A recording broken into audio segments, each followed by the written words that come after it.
Gao Peng is scamming his way past security to enter the rock city of Iwaki and find the hidden treasure.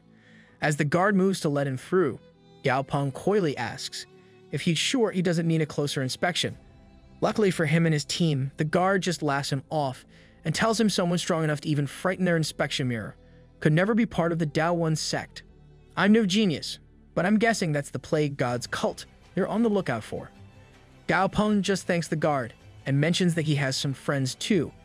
With his luck holding up, the guard decides they're all clear if they're with Gao Peng and ushers them through. Before they can leave the queue though, the guard brings out an ID token and hands it to Gao Peng, so he's free to roam the city as he wishes, taking the token without hesitation. Gao Peng thanks the guard again, and his team is on its way. That night, Gao Peng's teammates do the usual stuff that comrades on a super-secret spy mission to another realm do. They play card games, throw tantrums, and snore the night away, so loud their friends can't get a moment of peace. On the other hand, the man himself has much more pressing matters to attend to. Gao Peng summons forth the fused dragon ant and combines with it for ease of movement. Then, within the dragon ant's body, he dashes out of his window to complete his own personal mission. Not long after that, Gao Peng in the form of the dragon ant arrives on a very particular hill outside Rock City. According to the memories of the plague god which he absorbed, his secret treasure trove should be right here. Sure enough, he spots a very specific platform that's at the forefront of the plague god's memories. Crashing into it, the dragon ant reveals a hidden passageway leading inside. Seeing as how it's darker inside than an orphan joke, he uses diurnal pupil to light the place up. Much to Gao Peng's joy, the interior of the cave is exactly the same as in the memories he's absorbed. With his goal within arm's reach, Gao Peng hurries on inside. Eventually, he comes across a spirit pool that's clearly the poison type. Rather than be bothered, Gao Peng has nothing but interest in what he's seeing. According to the plague god's memories, his followers use all kinds of rare spirits and essences to cultivate this pool. Right as he's pondering over the pool's properties, Gao Peng witnesses the emergence of a strange pig from it. Knowing better than to judge based off of appearances, he sincerely tells the pig that he's a believer in the plague god when he's asked. For all of 3 seconds, this seems to placate the pig. Out of nowhere though, it transforms into a terrifying visage and asks Gao Peng if he knows its name then. Fortunately for the human, the plague god's memories are still as useful as ever and reveal to him that the pig's name is Little Ming. Satisfied with his proof of being a believer, the pig backs down, allowing Gao Peng to study its status window in peace. Evidently, this little creature is a quasi-god. As the pig points him in the direction of the treasure trove, and he moves on, Gao Peng thanks his lucky stars for the info from the plague god.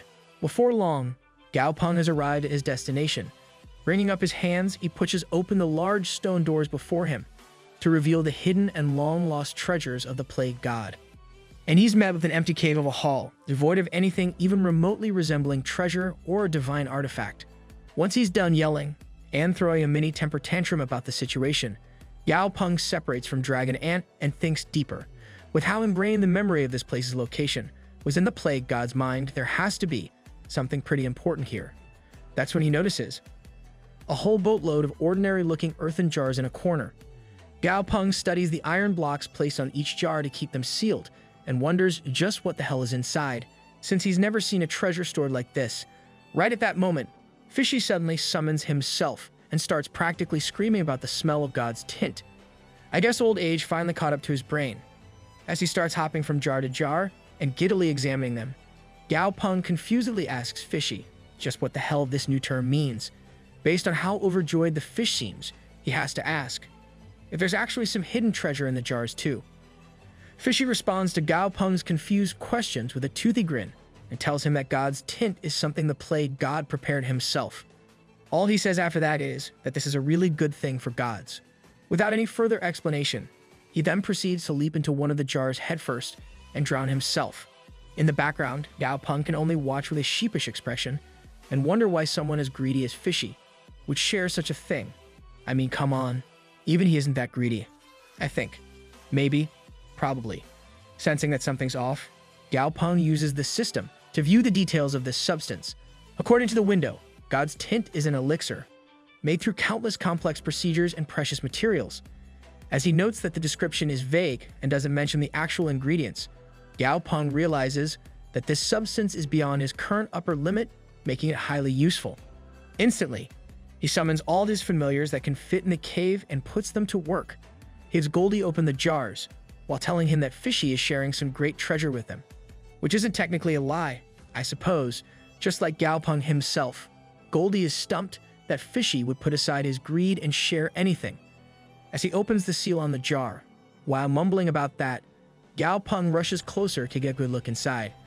As he's examining the strange liquid within and stirring it with a spoon provided by Silly, Gao Peng comes face to face with a mummified corpse, floating up out of it. Naturally, his first reaction is to spout off a number of swears, as his heart races 1,000 miles a minute. Seeing his state, Fishy takes pity on the human and explains that that's just a monster corpse used to create God's tint. Once he's calmed down, thanks to Fishy's explanation, Gao Peng tells Flamey to go ahead and consume the substance in that jar.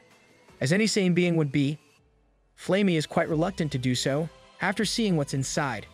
However, a little bit of taunting from Goldie is more than enough to spur the bird on and slurp up the godly goo. Surprisingly enough, Flamey finds the stuff pretty tasty, and mere moments after that, Flamey erupts in a sudden inferno as he becomes overloaded with energy. And burning Goldie was definitely not intentional. No sir. Not wasting any time, Gao Peng has Frosty go ahead and cool down both the familiars in question with a quick application of AC air. As he observes the effect of his power, Frosty tells Gao Peng that even he can feel his elemental control and power has risen several levels from absorbing that tint stuff. Upon hearing this, Fishy explains that this particular batch of God's tint looks to be made from a beast of perfect quality or higher. That makes it even rarer than normal. This makes Gao Peng realize just how special the treasure he's found. After all, even epic tier familiars are a luxury in the ancient tribes, and they're rarer still on Earth. For them to be used in a medicine of sorts of all things would drive the tribe elders insane. More than that though, this explains to Gao Peng just why the plague god brings about the murderous disaster that it does. Right as he comes to this realization, Fishy reveals that tons of spiritual materials, living and otherwise, are added to each god's tint every other year. With 81 gods' tints here, the fish states that the plague god's resources have been spent on this for a century. Shifting his mood to his usual flippant one, Fishy tells the others to dig in for now, Goldie in particular. As they do just that, Fishy thinks to himself about how he'd have loved to keep all this stuff for himself, since the others don't even realize its value. Even so, however, he owes his restoration to Gao Peng, and as such, he'll do what he can to help his comrades. Well damn, I guess he does have a heart. Sometime later, all of Gao Peng's summoned familiars are lying in exhaustion, after eating themselves sick. In the meantime, poor Goldie's depressed over still not growing any hair even with this power-up. Feels bad man. And so, with their business here concluded, Gao Peng stores away the rest of the jars inside Silly's storage space and pulls out a box of low-level monster cores. Just in case anyone else shows up here looking for the supposed treasure, he's leaving this behind, so they don't realize he's taken the real treasure already. Without wasting another second, he fuses back into Dragon Ant's body and heads out the way he entered. On his way out, the pig from before calls out and asks if he's leaving already. Ever the one to put his foot in his own mouth, Gao Peng says that he has to return and report to the Lord. All he receives in response to this is a sudden burst of aura from the pig and a worrying statement. It already knew from the start that he was dead. From where he's resting within Dragon Ant's body, Gao Peng turns to the pig and wonders what it means. He can only hope this won't end in a fight, since an angered quasi-god in its own element in a closed space like this is just a nightmare waiting to be unleashed. Right as he's preparing for the worst though, the pig says that it would already have eaten him if it wanted to, and addresses him directly rather than Dragon Ant. Woo, busted. With that reveal, the pig tells Gao Peng that his knowing its name clearly signifies a close relationship with the master. Yeah, sure pal, that's totally it. Gao Peng simply observes quietly and laughs along with the pig known as Little Ming. It's while he's doing this that the supposed pig finally reveals more of itself than just its head. And if its changes in mood have been surprising, its change in physicality is a complete shock. The head of the pig is mounted upon the body of a snake. Coming closer to Dragon Ant, it makes the strange request for Gao Peng to separate from his familiar and pinch the pig's ears, like its old master used to in the past. Though he's more than a little hesitant, even Gao Peng's will is no match for an adorable little animal begging to be petted. And so, he diffuses with Dragon Ant and gives the little guy exactly what he wants. This sends the pig into absolute ecstasy, while Gao Peng has to admit it feels pretty good too. Once it's done though, he declares it's time to go and moves to leave the cave. That's when things get even wackier, as the pig wraps its serpentine body around Gao Peng's arm and sticks there. Strangely enough, it obeys and backs away. The second Gao Peng orders it to do so in a stern voice, stating that the pig is essentially acting like a trained dog. Gao Peng tests his theory with a series of commands. Sure enough, the pig-snake hybrid is exactly what he thought, a trained pet eager for a new master. After thoroughly petting the pig some more, Gao Peng is slightly unnerved by its declaration that he's a good person. Seeing its sincerity though, Gao Peng offers to let the pig come with him as its new master. A genuine offer, but one that's shot down instantly, with the reasoning that the pig's old master warned it about people and monsters being extremely dangerous. As Gao Peng wonders if the pig realizes its own power, it then proceeds to try and bargain with him, offering ways he could live comfortably here with it instead of leaving. Naturally, this isn't really acceptable for Gao Peng. As such, he takes one more shot at convincing the pig that he can protect it, even in the outside world. Right at the moment he starts trying that though, Dragon Ant begins to exude an immense aura and collapses to one knee. Gao Peng worriedly asks what the hell is going on, to which Fishy pops in and explains that Dragon Ant is breaking through to Saint Tier, thanks to the god's tink he ate. Internally, Gao Peng is blown away by how fast that stuff worked. More importantly, though, he has to maintain his cover, and Dragon Ant's breakthrough will draw far too much attention. He asks the familiar if it can hold this back for a little while, but Dragon Ant is already quivering from the exertion of stalling it, even a little bit that he is. Seeing no other option, Gao Peng gets on top of Dragon Ant and tells him to hurry on out of there, so they can at least hide. As they leave, the snake pig is left behind, and pitifully asks if they're leaving it alone. Right as it's dejectedly turning around, a hand reaches out for him from the sky. Gao Peng has stuck around just long enough to grab the little guy and take him along for the ride.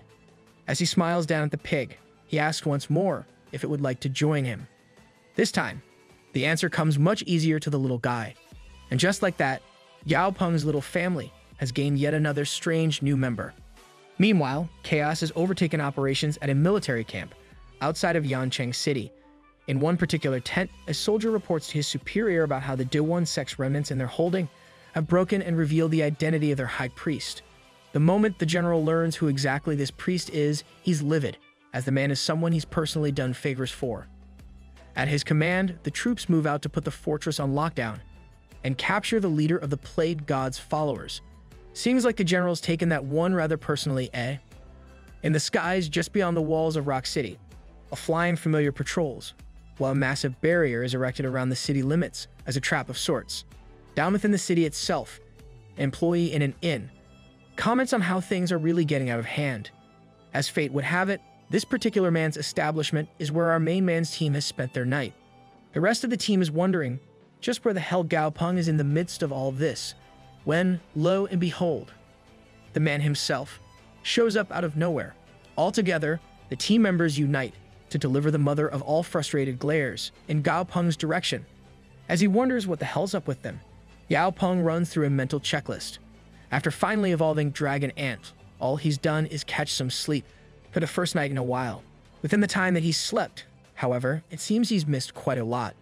Right as he's thinking that, an announcement blares to life on the city's audio system, advising all civilians to stay off the streets and indoors to avoid being caught in the crossfire of what's to come. Little by little, the civilians within the inn itself become restless and start questioning just what the hell is going on. Luckily enough, the innkeeper breaks through all the confusion with a warm tone and kind face. He assures everyone that they've got nothing to worry about and that the general is only going after the Daewon sect. They've only been asked to stay inside as a precautionary method to avoid collateral damage, and will be completely fine provided they stay in their rooms. One of Gao Peng's men comes up to him during the innkeeper's speech and asks the summoner what their game plan is. To this, he simply says they'll do as the innkeeper says and mind their own business, while enjoying the meals and hospitality provided to them. Dude's taking being unproblematic to a whole new level. Just then, another announcement blares over the audio system, declaring that the notorious criminal named Yin Xiyan Qi shall face justice for siding with the Daewon sect. Outside the inn and up in the sky, a battle like no other is underway shaking the very foundation of the buildings below. Even as people all over the place run around like headless chickens in a panic though, Gao Peng remains entirely unaffected and just toys with his food. His teammate from the White Dragon tribe simply observes with a nervous expression and reminds himself of all the stories of how Gao Peng never goes into a battle unprepared. Surely this is just him strategizing? Yeah, no. Fat chance. In reality, Gao Peng is sweating up a nervous storm as he desperately asks Fishy if he thinks he can handle this level of a fight. The familiar in question simply has a smug little grin on his face as he taunts Gao Peng for the highly unbecoming behavior. He does, however, follow that up with a statement about how a quasi-god like himself, with access to 3 whole divine artifacts, will have no trouble with this kind of squabble. With his fears assuaged, Gao Peng once again takes on a pompous expression and starts looking at his underlings with pity. Meanwhile, things outside are taking a turn for the worse, more and more, little by little. Eventually, the general from before and the criminal known as Yin Xiangqi come face to face, both of them fused with their respective beasts for the sake of battle. Though the general tries to speak to the other man, he's too far gone to be reasoned with. Seeing no point in continuing this, the general declares that it's time for Xiangqi to meet his demise. As the two beasts face off in the open, Xiangqi openly taunts the general, goading him to go for the first attack. Sure enough, this ends up working, and the red dragon soars at the criminal in an attempt to slash off a limb. When that fails, the dragon lets loose a massive flaming roar. Or at the very least, he attempts to do so, but is stopped midway when Xiangqi spits out his own roar of poison, sealing his mouth shut. Now, while the red dragon is distracted by its sealed shut mouth, Xiangqi comes crashing down from above and swiftly moves past with his incredibly sharp claws, held in front of his body. Just like that, the red dragon's head has been sliced clean off his body, seemingly ending the battle. Back inside the inn, Bei Huangmi worriedly asks if this is really all the local forces are capable of. Yu Zijing chimes in as well, wondering how the blood dragon could go down, after talking such a big game and seemingly having the upper hand. That's when Gao Peng decides to finally speak up, as he tells his underlings to look closely, because the battle isn't over quite just yet. As the others stand in place, confused by his words, Gao Peng is thinking about the red dragon's regenerative factor, and is certain it has some trick up its sleeve. Back on the battlefield, Xiangqi is of a similar opinion, as he calls out to the general's body and tells him that he knows that's not enough to keep the dragon down for long. Really? Decapitation ain't enough to keep him down. Well, alright then, I guess. With no response from the dragon, Xiangqi declares that he'll smash the general to bits and see what he has to say for himself then. Huangmi and the others are horrified by what they're hearing. However, as fate would have it, another entity joins the battle at that exact moment and uses a strange power to freeze Xiangqi in place. Half a moment later, a single white projectile comes barreling down from the sky and punches a hole clean through Xiangqi's head. Yeah, that one's definitely gonna sting in the morning. Up in the sky above, as the haze of the battle clears, a being most closely resembling a literal angel is revealed, floating in place. Suddenly, the massive white knight starts mumbling about some strange feeling in its heart. At the same time, back at the inn, Yu Zijing and the others are left frozen in shock and awe at the instant win they've just witnessed against a god-level beast. Gao Peng, on the other hand, is having an internal conversation with Fishy. The quasi-god informs Gao Peng that the White Knight is a time-type divine beast, with a divine artifact grasped in its hand on top of that. Even more troubling is the fact that the artifact is a golden-type divine variant, wielding 6.7% of the law of gold. So its power is being rich then.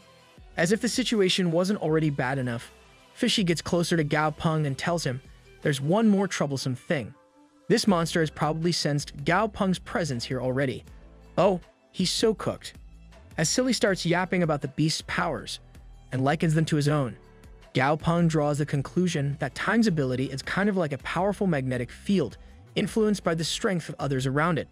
This brings Gao Peng to the further realization that the Time Guardian is kind of just a bully afraid of a real challenge or anyone above his own power level. Even so, however, the being is a level 97 quasi-god with god-tier equipment to boot. No matter what else may be true, Gao Peng wouldn't be too bothered by the being if he was here on his own. But he knows that his team has some dead weight that'll hold him back should a battle break out. As a result, he decides to just lay low for now and avoid any altercations. To this end, he has Fishy hide his presence from the Time Guardian. Over with said guardian, it relaxes as soon as it feels the presence of the other quasi-god disappear and rules that it should be fine, since he didn't feel any ill will from that person anyway. Next thing anyone knows, the blood dragon has finished recovering and rises up to thank the Time Guardian for its help.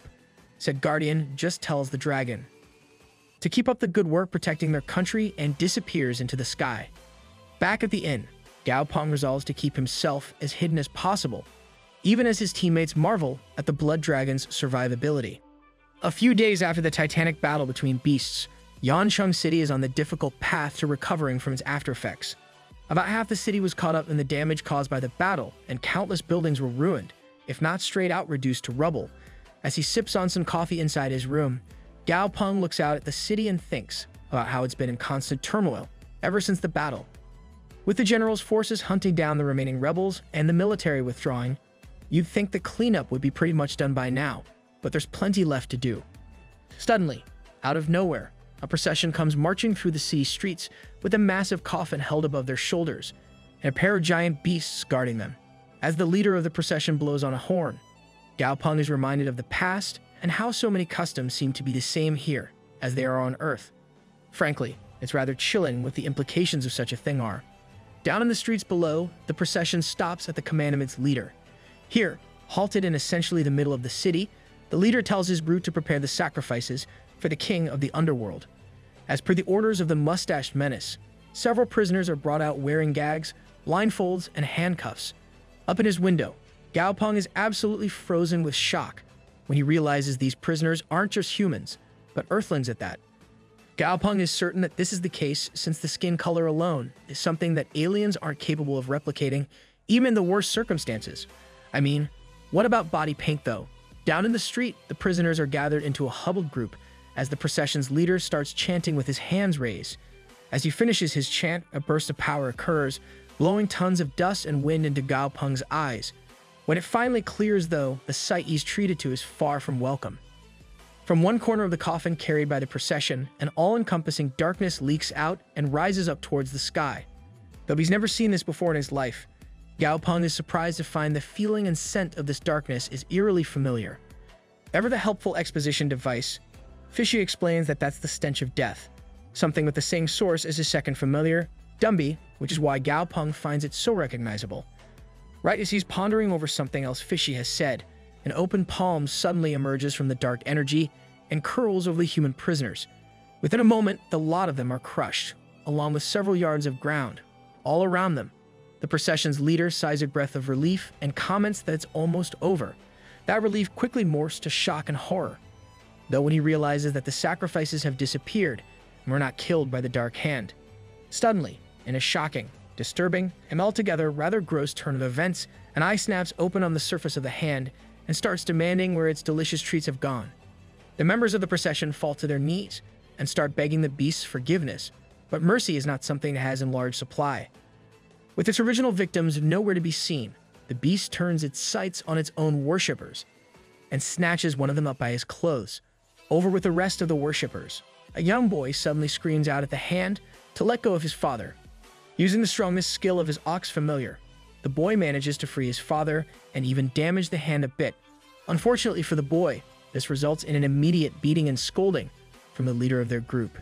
The older man yells at the boy for causing a catastrophe, only to be promptly shut up when the boy calls him out for being afraid of a beast that couldn't even handle his familiar. Then, as the dust and debris from the whole incident clears up, the procession's leader starts yelling at the boy again.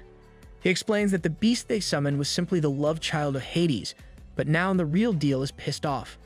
I mean, why though? Dude needs some therapy or something. True to the leader's words, a pair of massive red doors appear in the wake of the smaller beast and open up to reveal a pair of demonic eyes. Everyone in the area instantly bows down and begs for the king of the underworld's forgiveness. In the meantime, Gao Peng silences the humans he rescued from the fate of being sacrificed and turns towards the newest arrival. As he gazes upon the so-called Lord of the Underworld, he can only wonder, what's with that ridiculously feeble aura? The spineless coward of a cult leader now stands in front of the gate from which Hades himself is emerging. Before anyone knows it, the Lord of the Underworld has arrived, and he too is in the form of a giant hand. the same as his child before.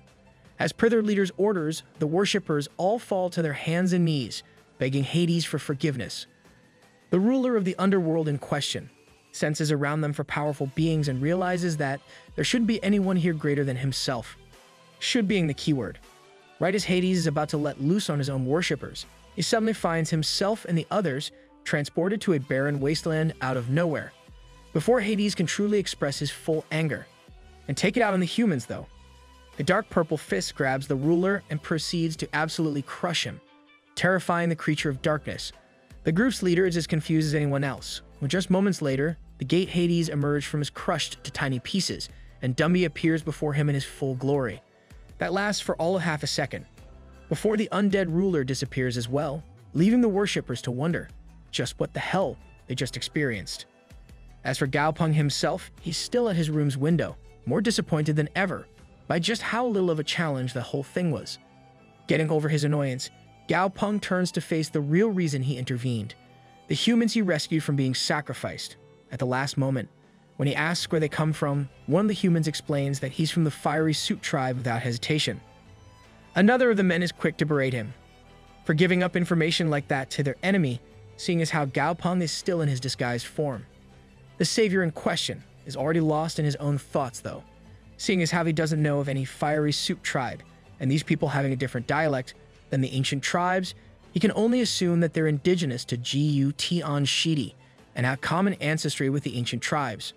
Turning back to them, Gao Peng asks how they'll go on from here with no spirit beasts or identification. As it becomes clear that the humans have no real plan for any of that, an elderly man approaches Gao Peng from the back of the group. He is by far the most open of the humans and transparently asks Gao Peng what he would suggest. As he lays praise upon praise on Gao Peng, the young man comes to a decision. If they lead him to their tribe, he'll guarantee their safe passage and arrival there. As expected, the younger men from before are highly offended by this suggestion, still not trusting Gao Peng with such information. The elder, on the other hand, appears to have complete faith and agrees to his terms. I know it works out in this case, but you're way too gullible, Gramps. For now, Gao Peng tells the humans to rest and recover before meeting him tomorrow to start their journey. A handful of hours later, the group of humans meet up with Gao Peng and his team in a small grove outside city limits. After figuring out their destination on a map with the old man's help, Gao Peng announces that they're heading to Manhua Kingdom. All the geezer has to do is keep his people in line, and Gao Peng will provide all the transportation and resources. Later that night, while everyone else is heading into their tents to rest after making camp, Gao Peng stands guard, there, unknown to anyone else. Dragon Ant comes up to Gao Peng in his camouflage state and reports on the conversations of the humans. As he suspected, they've been talking behind his back and hiding something important. The only bit of useful info that Dragon Ant was able to secure was that their kin lives in the south. Before Dragon Ant can elaborate on this any further, though, Fishy bursts out into the world with a warning for Gao Peng. There are 3 powerful beings heading this way fast, and all of them are demigods. Gao Peng is instantly on high alert and calls out to the rest of the group to do the exact same. His teammates struggle to get into formation, since they still don't know the local language, but nothing blows them away quite like what happens next. From the tree line up ahead, 2 figures emerge. These are none other than the beaten and bloody forms of Lei Hu and Yan Hong, the 2 who left their team in search of personal glory, which clearly worked out just great for them. Zijin is quick to talk smack about them, but Bai Hai Xuan has more important concerns. Based on their appearances, the 2 have clearly been tortured for info, and knowing them, it'll be no surprise if they've already spilled everything they know. Exactly as Hai Xuan suspected, one of the 2 wayward former members of their team suddenly screams out to seemingly no one that these are the people. Zijin barely has time to yell at him before a much larger figure emerges from the forest and stomps down on Yan Hong's back, forcing him into the mud. The figure that does this is a large, centaur-like being with blue armor, yelling at Gao Peng's team for daring to stir up trouble in his kingdom. In the background, the old man from before works out that the ones who rescued them are actually red bloods like them too somehow, with their options severely limited thanks to all the dead weight. Hai Xuan turns to Gao Peng and asks what they can do now. For his part, Gao Peng is no less concerned, but keeps it under wraps, while he can handle the water-based demigod centaur and the spider shadow lurking in the tree line. The true threat is the Time Guardian floating above them, and his divine artifact. The only beast he's encountered on a similar level is the celestial jade beast, which had a divine artifact of the gold element in its claws. With enemies surrounding them, and their cover blown much sooner than he expected, Gao Peng's first priority is getting the humans out of there. To that end, he tells Hai Shuan to take charge and calm them down. Once he transports the lot of them to another realm in a moment, doesn't he, not even speak their language? Oh well, I guess. As the others group together, Gao Peng releases a giant cloud of fog to try and cover the escape of the humans. Up in the air, the Time Guardian scoffs at the supposedly petty trick and blows away every last bit of the fog. By that point, though, everyone except Gao Peng himself has already been evacuated. Over with Yan Hong, the traitorous scumbag tries to weasel his way out of the situation by bartering with the water demigod. Unfortunately for him, snitches really do get stitches, or in this case, the exact opposite when the demigod slices him apart. Back with the main combatants, the Time Guardian tosses his divine artifact at Gao Peng, after his usual mid-battle yapping. Fortunately for Gao Peng, he fuses with Fishy just in time to dodge the attack completely before proceeding to repeat that action once more. From there, he gets caught by the Shadow Spider and proceeds to get battered by the two demigods one by one.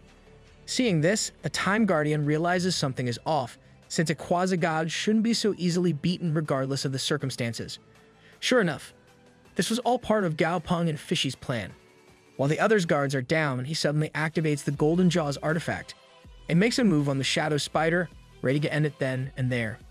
While his Golden Jaws make short work of the spider, Fishy turns his sights on the centaur. The four-legged beast rushes at Fishy, in a rage to free its comrade, but a quick slap from his tail, using another artifact, completely crushes the centaur. All that's left now is to finish off the spider and oh my bad, there's this douchebag too. As the Time Guardian shoots down his artifact in hopes of hitting Fishy head-on, our hero makes an attempt to dodge. This is not to be, however, as the Guardian uses his abilities to freeze Fishy in time. Fortunately, though, he can still deploy his final divine artifact, the Golden Labyrinthine Brick. As he tosses it into the path of the Guardian's attack, an explosion occurs and Fishy is sent skidding through the air. Fishy barely has enough time to register that he survived that attack before the Time Guardian decides to go for a second shot. At the final moment, though, the energy he's charging up dissipates, and the Guardian is shaken completely upon seeing the golden cube. Not only did that damn thing withstand his attack, it's now sucking him dry. Ayo, pause. Using a quick maneuver, the Guardian breaks free of the cube as best he can and launches yet another attack at Fishy. Can this dude do anything except throw crap? Despite the incoming attack, Fishy is no longer phased. This time, he transforms directly into his full, giant, quasi-god form and moves in for close-quarters combat. As he gets closer and closer, the Time Guardian suddenly asks if he's sure about this, before activating his special ability, Clockwork of Time. In his frozen state of shock, Fishy listens as the Guardian explains that he faked being drained of his energy. The second he realized what the golden cube was doing. From there, it was only a matter of waiting for the right moment to go all out and strike, and do nothing. To the Time Guardian's utter surprise, his attack does absolutely nothing to the diamond-hard skull of Fishy. Another attempt with more power and more yapping from the Guardian results in the same exact thing. That is, Fishy staying in place, completely unaffected by the attack. At that point, the Guardian's on the verge of throwing a tantrum, and might even have done so if Fishy hadn't chosen that exact moment to break free of his time stop. He proceeds to use the Guardian's artifact like a toothpick, before unleashing his true power. Storm clouds swirl above them, and lightning strikes down in arcs of power, as Fishy becomes the true embodiment of the ocean he rules. With everything he's seen so far, the Time Guardian realizes what his best option is at this point.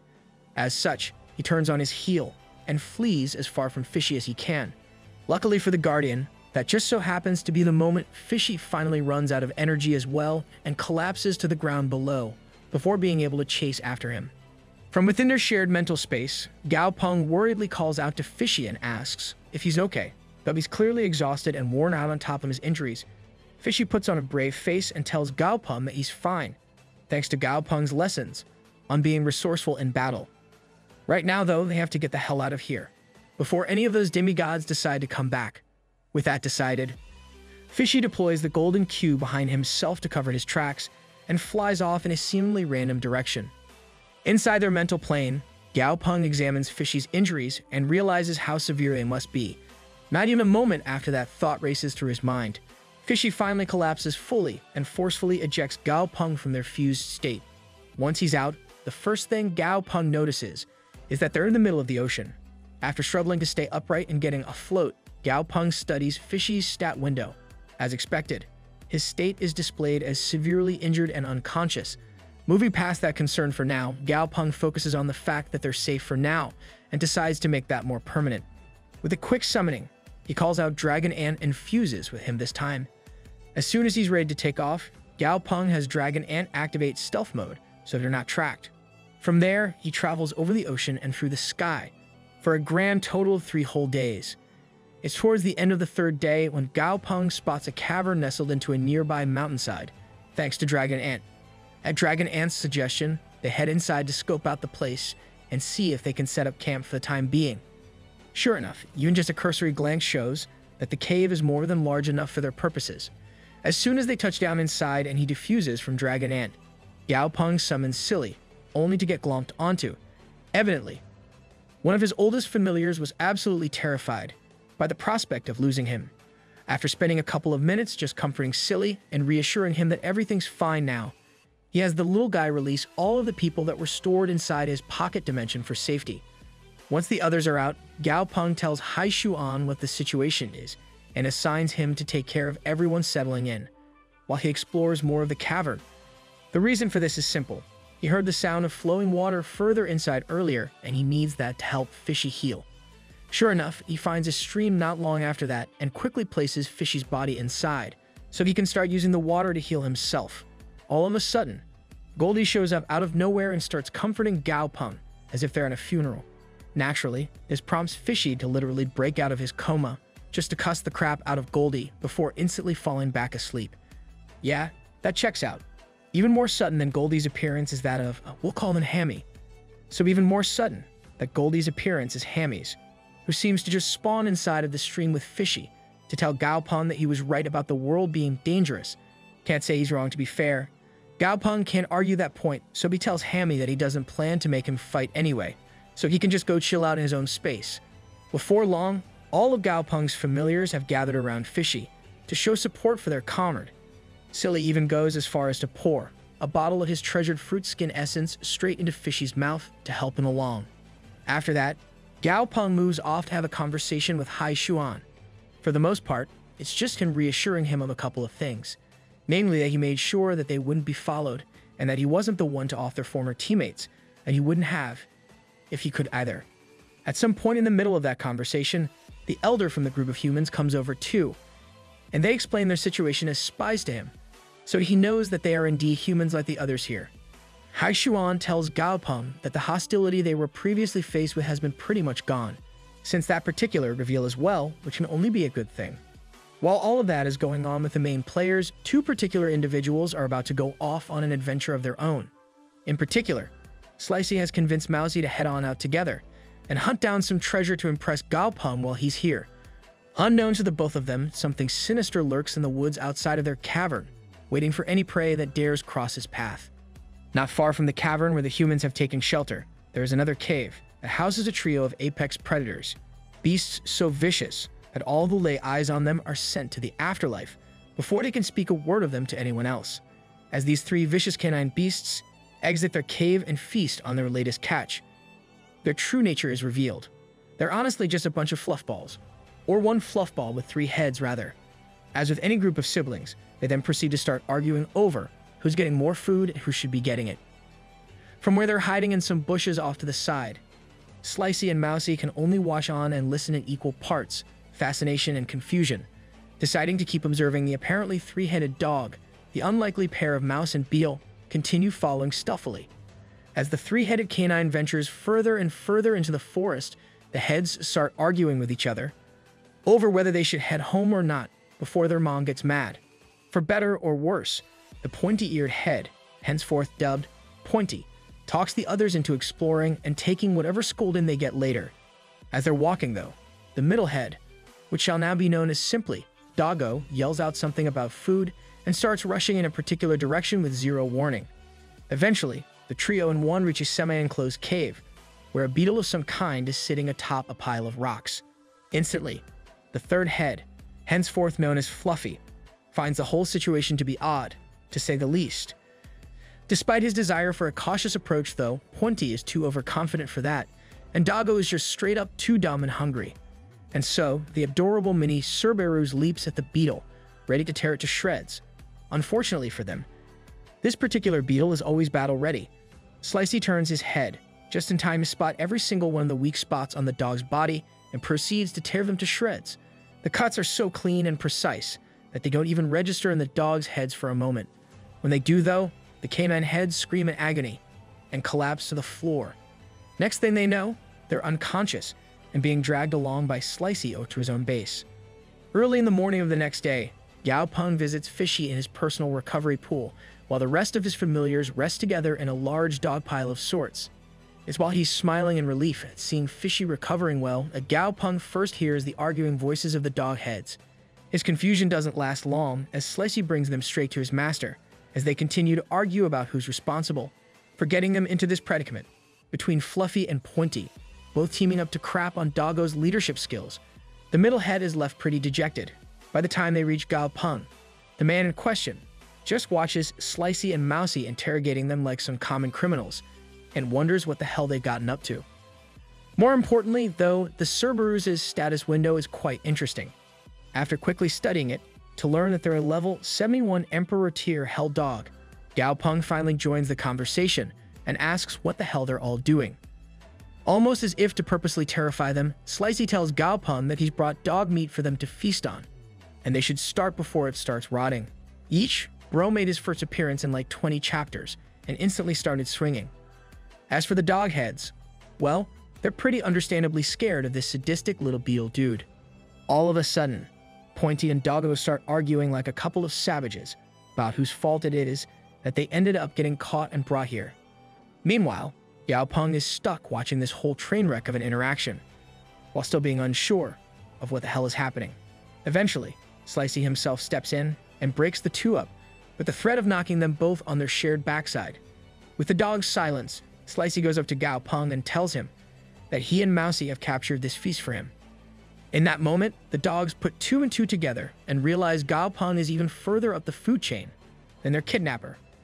As per Pointy's suggestion, they proceed to start doing the stupidest tricks imaginable in an attempt to entertain him, so he doesn't have them butchered.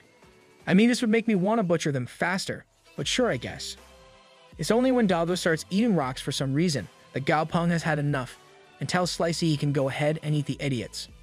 Understandably horrified, the dogs start rolling around on the ground and begging for their life, promising to be the best guard dog ever. I mean, 3 heads are better than 1, I guess. Gao Peng isn't particularly sold on their suggestion, but the dogs are saved nonetheless when Goldie shows up a few seconds later and ends up asking for the dogs to be his steed. Though Pointy isn't a big fan of the idea, Fluffy is quick to point out that it beats being eaten, and the matter is settled. Just like that, the matter is settled, and Gao Peng tells Goldie that he holds sole responsibility for the dogs and anything that may go wrong. And just like that, the duck rides off on its 3-headed dog horse, with nothing short of absolute glee. Right at that moment, Hai Shuan shows up and asks Gao Peng if he's already got another familiar. To this, Gao Peng just says that one's more of a pet than anything. And then, finally, it's Mousy's turn to be acknowledged for his role in finding the dogs. I'm not sure what he did exactly, but must have been something. He just thanks and praises the mouse, while promising plenty of food and drink. Immediately after that, Gao Peng's back to business with Hai Shuan, as they discuss their plans regarding the disguise potion and revealing their true selves to the other humans. Sticking to their original plan, they decide to forego the potion and show the others that they truly are on the same side. And so, about 2 days later, their current potion finally wears off, and the folks from the spy mission are seen in their normal human skin. For the first time in many weeks, not only is the Elder overjoyed to know their saviors are of the same heritage as them, but the younger group is also gleeful to see that such a powerful and capable summoner has grown from the same race as them. Later that day, after a decent amount of trekking, the group finally reach a giant swamp of sorts. According to the Elder, crossing this vast sea of clouds will have them reach their beloved Li tribe at long last. Before anything else, he turns to Gao Peng and apologizes once more for hiding the tribe's true name from him previously. But he understands.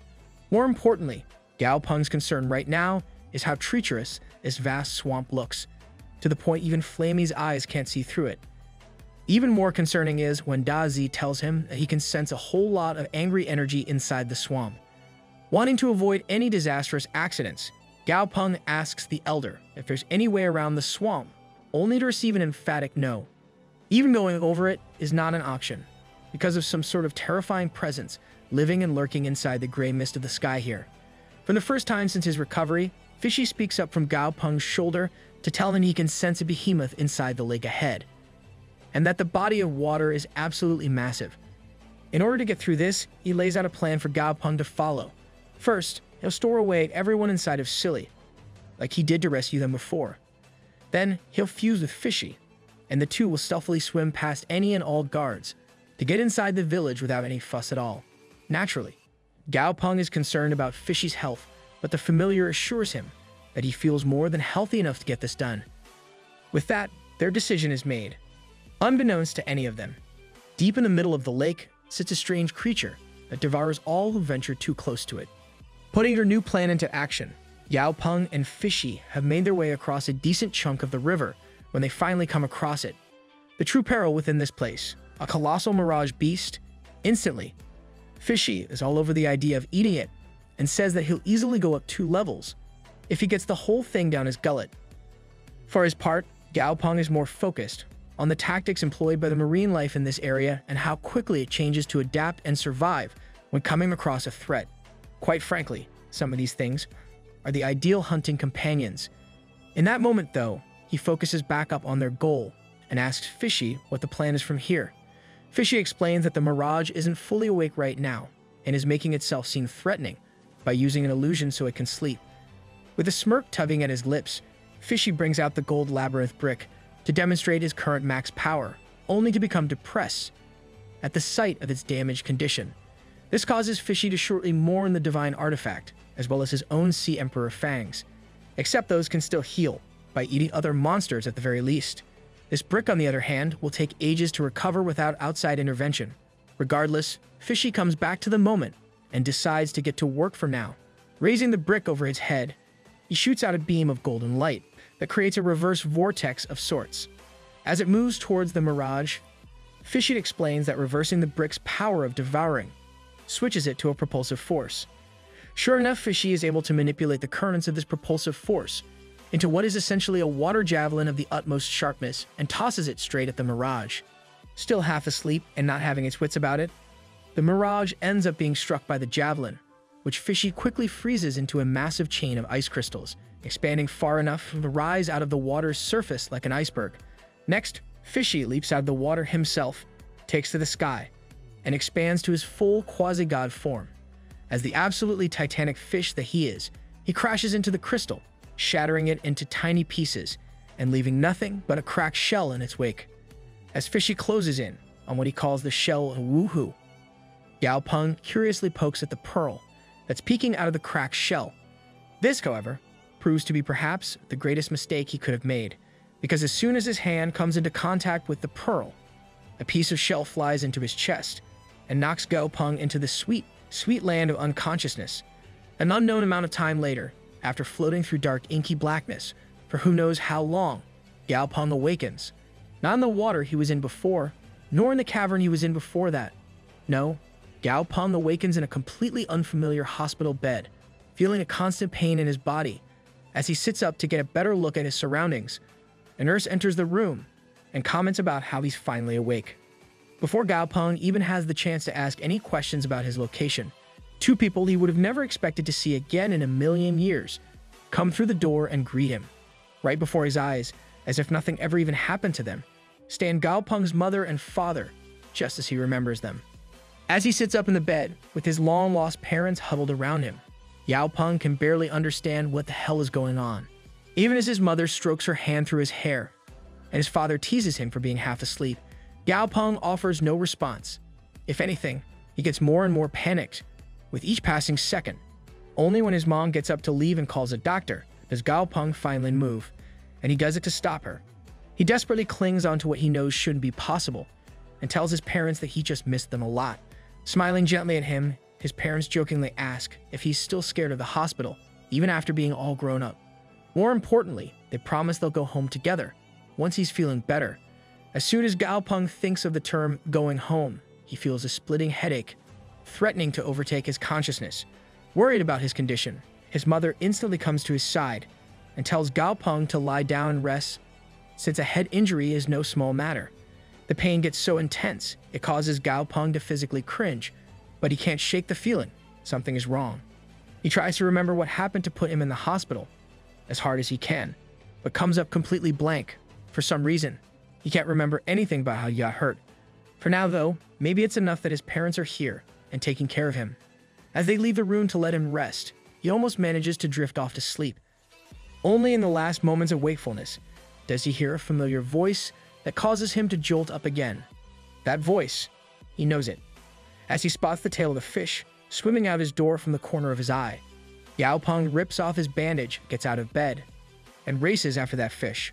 The shouted faces of his parents stare at him in confusion and concern as Gao Peng hurries away from them and towards the fish. Even as his mother begs him not to leave, Gao Peng does not turn back. He truly wants to as well, but if there's one thing he can remember, it's that he still has responsibilities he needs to fulfill somewhere else. With one final push of sheer willpower, Gao Peng breaks free from the dream that was too good to be true and free falls back into the real world. The next thing he knows, Gao Peng is jolting up from where he was lying on the bank of the river he was traversing the Fishy. Turning to his familiar, he asks if the battle is over, to which Fishy tells him it already has been for quite some time. According to him, the old clam emitted some sort of mind-bewitching energy right before it died. As soon as that wave hit Gao Peng, he diffused from Fishy right there inside the river and started drowning. As Gao Peng listens to Fishy narrate how the actual events played out, Gao Peng can't help but wonder if everything he saw was really just an illusion. Is that even possible when they felt as real as they did? Fishy notices Gao Peng's complete lack of emotion or reaction and starts asking him about his dreams. He even starts sheepishly apologizing for not realizing that he could be affected by such a thing, since he's a human. Throughout it all, though, Gao Peng still gives no response, just silently walking to the river, into the water, and over to the clam's corpse. Once he's retrieved the pearl from within it, he studies its system status window and realizes just how terrifying of a weapon it could be. Think of the infinite Tsukuyomi from Naruto, but you don't even need the weird eyes to do it. Gao Peng lets an incredibly small smile finally come onto his face. Though it may have cost him quite a bit, he can't deny this is one hell of a win. Strangely enough, the next thing he does is toss the pearl to Goldie and tell him to hatch it. Understandably, this gets a completely dumbfounded and questioning response from the duck. No, seriously. What? Not wanting to disappoint his master, Goldie shamelessly claims that he's some kind of expert at hatching eggs. And then, while he's claiming that Gao Peng can count on him for this, he accidentally squeezes the pearl too tight and crushes it within his fist. Welp, so much for all that expertise. The riverbank goes so silent, you hear a pin drop in the aftermath of Goldie's screw-up. Then, as if he has an obligation to explain what happened, Goldie starts to tell the others that the pearl has shattered. Oh, yep, don't say. A frustrated Gao Peng tells Goldie that he can clearly see that, since he isn't blind. Deciding to drop the act, Goldie asks what even happened, to which Gao Peng tells the idiot that he used too much strength. Seeing as how it's basically useless now, Goldie tries to toss the pearl/egg behind him, only to find that it won't unstick from his hand. As he brings it up to his face with confusion, Gao Peng sees a status window showing the details of a newly born monster. As the shell holding this creature slowly begins to open, Gao Peng realizes that it'll latch onto the first thing it sees as its daddy and does a spit take. Clueless as ever, Goldie holds up the seashell to show Gao Peng how pretty it is, completely unaware of what's about to happen. Gao Peng, for his part, can just grit his teeth to stay quiet and hope that Goldie will be able to handle what comes next. All of 2 seconds later, the shell snaps open, and the tiny, adorable little creature inside locks eyes with Goldie before calling him daddy. The avatar one of him, a duck, goes so still, you'd think he's turned to stone from shock. When the little creature calls him daddy once again, he feels as though he's been struck by lightning too. Meanwhile, Gao Peng and Fishy are laughing it up at the idiot's current predicament. Finally coming to his senses, Goldie starts trying to explain to the kid that he's still pure, so there's no way he could be a dad. In response, The little mirage just tells him he must be her daddy, since he doesn't have any hair just like her. Yikes, that had to really hit a nerve or two. Gao Peng suddenly cozies right up to Goldie and tells him that he'll vouch for his not being a father. The duck is deeply relieved by this and thanks him, since this should clear his name. At least, that's what he's thinking, until Flamey shows up. After that, there's pretty much no saving him with how absolutely infuriated the bird is. It doesn't exactly help that Gao Peng and Fishy purposefully pour oil on the fire by telling her that Goldie definitely isn't the father of any white creature, when Fishy vouches for the same thing. Flamey is more confused than ever as to what daughter they're even talking about and what the hell kind of mischief they're up to now. Unfortunately for Goldie, a little creature in his palm chooses that exact moment to loudly call him daddy once more. As expected, the tsundere firebird is instantly aflame with the rage of 1,000 suns. Goldie is in the middle of begging to let him explain when she lets loose a torrent of flames so hot they practically turn him into a walking Kentucky Fried Chicken ad. From the background, Gao Peng and Fishy watch on with amusement, while commenting on how Flamey's fire has improved a lot, but they can't judge based on just one burst, just like they planned. This gives Flamey exactly the excuse she needs to continue burning Goldie to an utter crisp. Once she's out of anger and fire to waste on the duck, Flamey goes over to Gao Peng to get a look at the adorable new baby monster. Afterward, Gao Peng holds the shell in his hands, as he wonders whether this little thing is the reincarnation of the old Mirage or its child. With how eerily similar her attributes and abilities are, he honestly can't decide which one it actually is, as he thinks back on his own experience in the dream world created by the old Mirage. Gao Peng thanks his lucky stars for his connections with his spirit beasts, which drew him back out of the illusion.